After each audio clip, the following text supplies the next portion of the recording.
Yeah,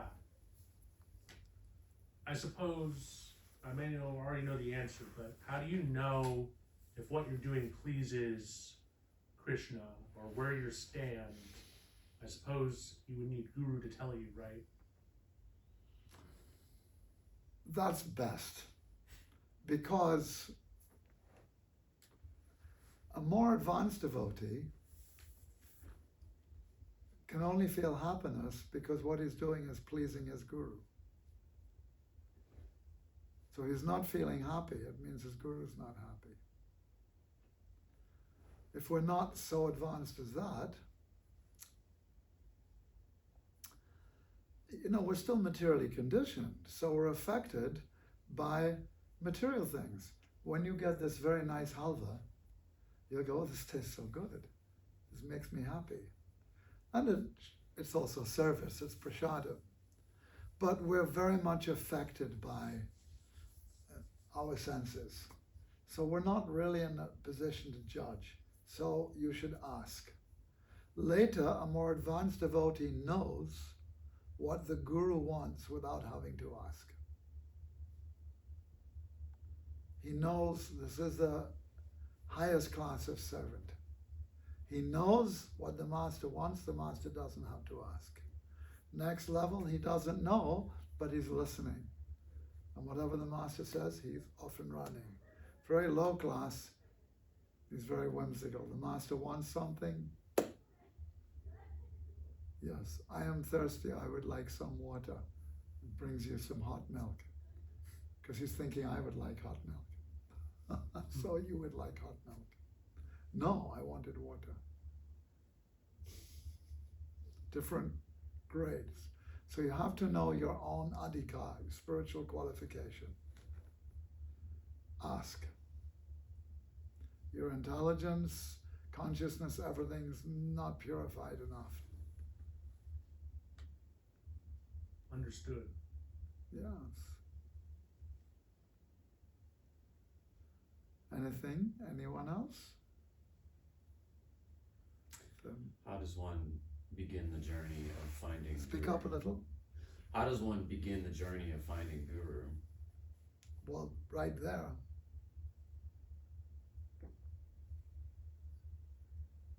To ask that question. That's already on the journey. So simply recognizing an object of desire, whether it's material or spiritual, you're already moving towards that. And then you develop it by being aware of what's missing. What is uncomfortable and painful, and that you know because you've already tried to fill this gap a million times, a million ways. You just don't know. I remember when I stood in front of Gurudev the first time, I was so surprised. But I started weeping at him. I said, I have been, back then, let me think for a second.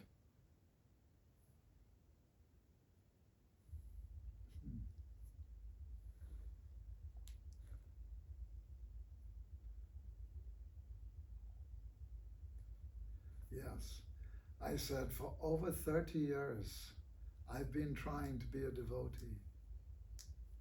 I've been chanting this, reading, serving this, that, but I still don't know who I am or what I'm doing.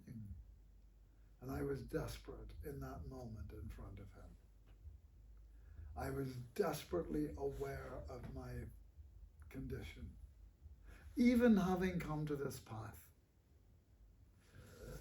I needed that relationship with Diksha Guru. I had a relationship with Prabhupada, but not sufficient.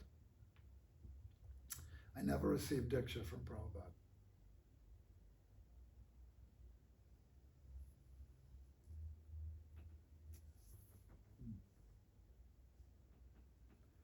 So you have to really want it. But that means you have to know what it is. Whatever it is you want. As if there's a will, there's a way, right? So why would you have a will towards achieving something unless you have some profound awareness of what it is, what it offers, what its value is?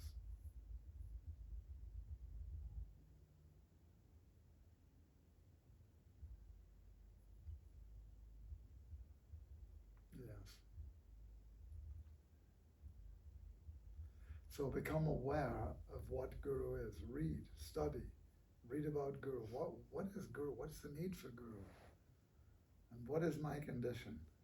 Ajnanatimirandhasya gyananjana shalakaya chakshurun militam yena tasmai shri gurave namaha. I offer my eternal, unlimited,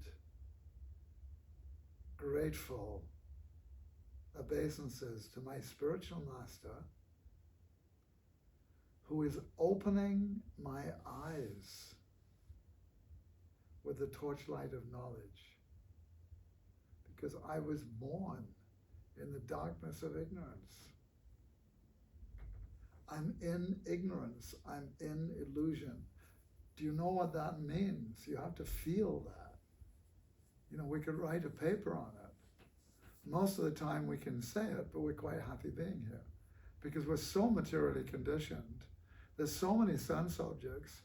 And even though I just had, you know, a terrible relationship with a woman 2 years ago or whatever, you know, there's another one, I can have another one, will be great. You know, we're just like looking forward to our material life. We're so stupid. We are really thick. In India, a buffalo, they beat hard with a stick. It's not cruelty. The buffalo is so dull, it's the only way you can get its attention. We're like that. We have to be beaten over and over and over and over by the material energy, and still we're ready for more. Yeah. So then suffering is good, it breaks you. Yes. Too. Yes. Yes. Prabhupada often describes, you know, he saw it, everything, and it's easy to imagine. He was in one hospital, and one old man was lying there. He's dying. He's got not long left. Old, very sick. And a beautiful nurse comes in to check this, that, the other. And Prabhupada said, yes, and this old man immediately, his eyes have lit up.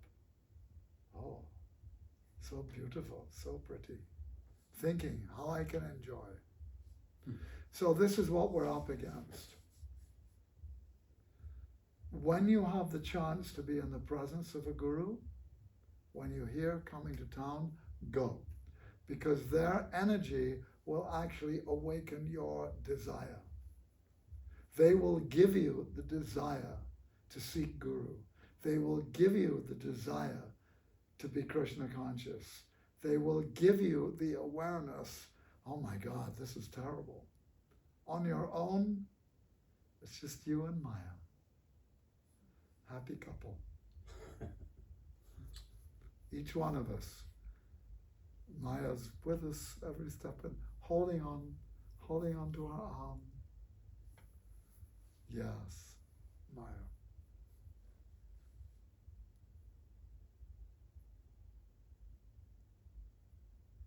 And I'm with you, boys. Trust me. I know. You know, in the Bhagavad Gita, I can't quote it, but I know the verse, chapter 2, verse 7. I feel that more keenly than anything else I've ever read. And it's where Arjuna is speaking to Krishna, and he's like telling him, like, I don't know my dharma, I don't know what I'm doing, I'm so upset, I'm so miserable, please just show me the way, teach me, tell me what to do, I am your disciple, I will do what you say, just please help me. Yeah. Without you, I'm helpless and lost. And I feel like I know that keenly. Yes. And Krishna even begins, he tells him, while speaking learned words, you're speaking like a fool. So Arjuna knew so. He's covered by Yoga Maya at that time. Arjuna knows everything, but He's speaking as somebody who's he knows all the principles of morality, right from wrong, dharma, everything, but he's completely bewildered. Ashochan and Vishocastvam. Yes, Nanu Sochanti Panditaha. I think that's the verse. Ashochan and Vishocastvam. Let me think about this one. I have a Bhagavad Gita in there. I want. No, in here. Oh, they're in there? Oh, that's Halva in there. It's a Freudian slip. Okay. It's okay. Same verses. Yeah. Yes.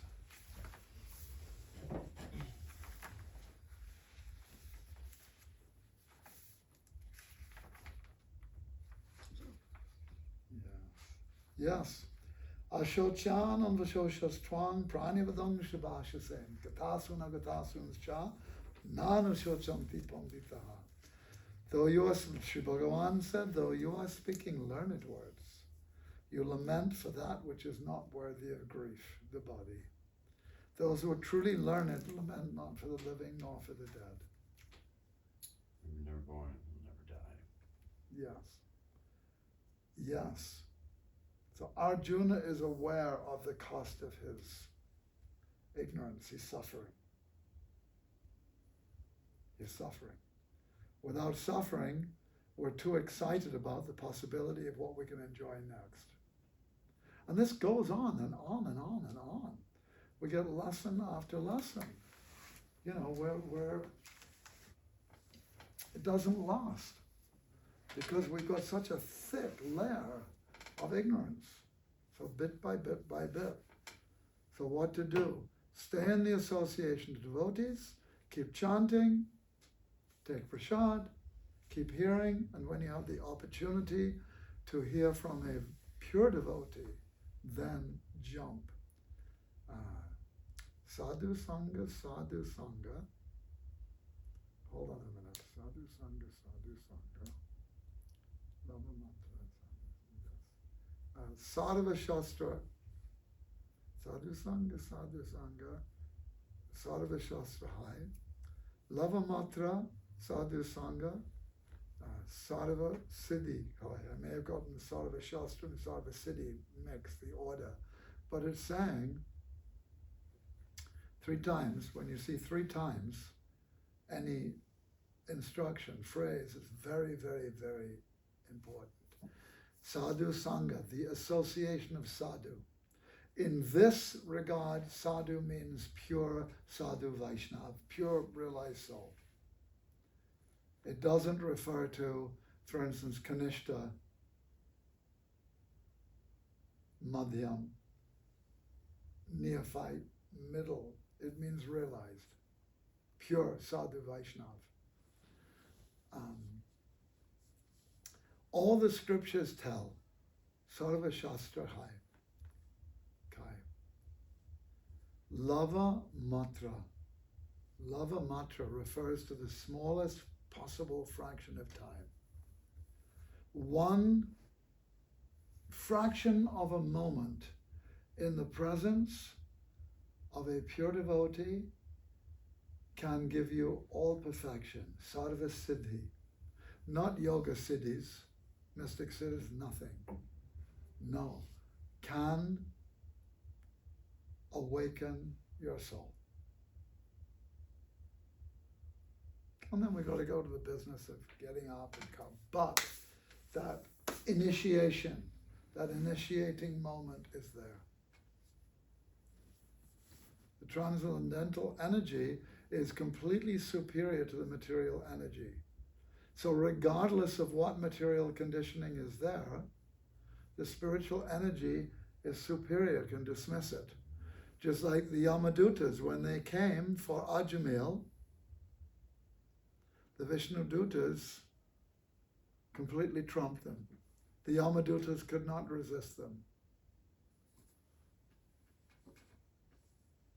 because they're representing the spiritual energy. When Krishna is on the battlefield with Arjuna, his whole army, Akshahini divisions, or with Duryodhana. But Krishna is of inconceivably more potency than that little bit of his energy.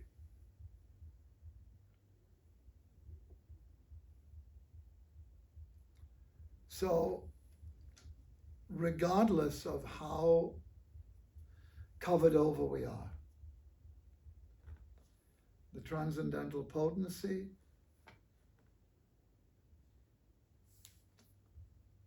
Valmiki, who wrote the Ramayana, beforehand he was a big dacoit.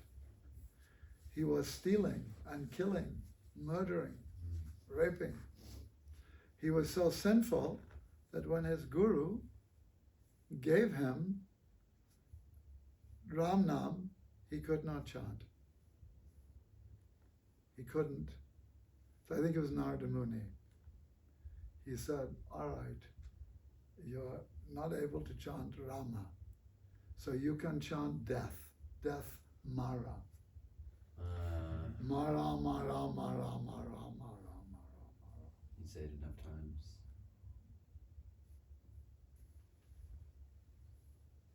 That's beautiful. Mrigari, the hunter. That's the same. Who could be more cruel than Mrigari?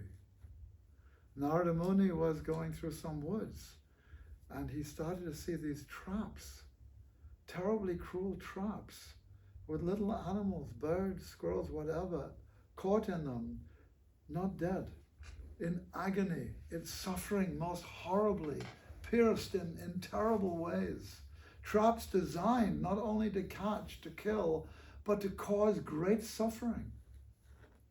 And he followed this trail of traps and he came to Mrigari, the hunter. And Mrigari explained he was just doing what his father taught him and how to do it.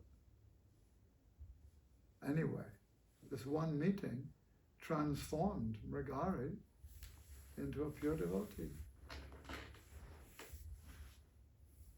And that later when Narada Muni went and he took one friend, Rishi of his, I can't remember which Rishi, was with Narada Muni, they went to, Narada said, I want to see how my disciple's doing.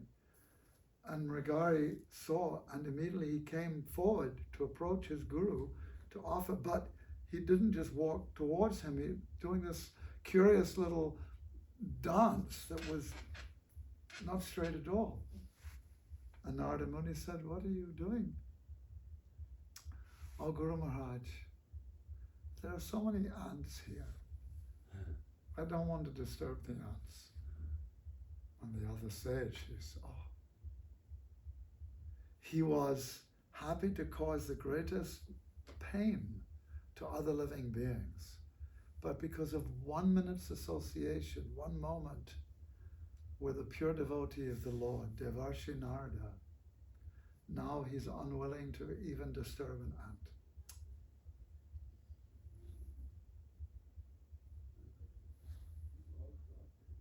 The spiritual energy and the material energy are on different platforms. There is no amount of material energy that can overwhelm the spiritual energy.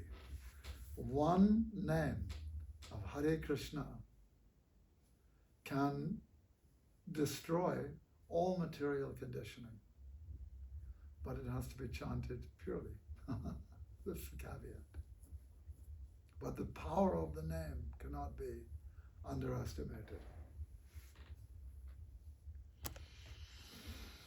Yes, I think it's halva time, unless anybody else has a question.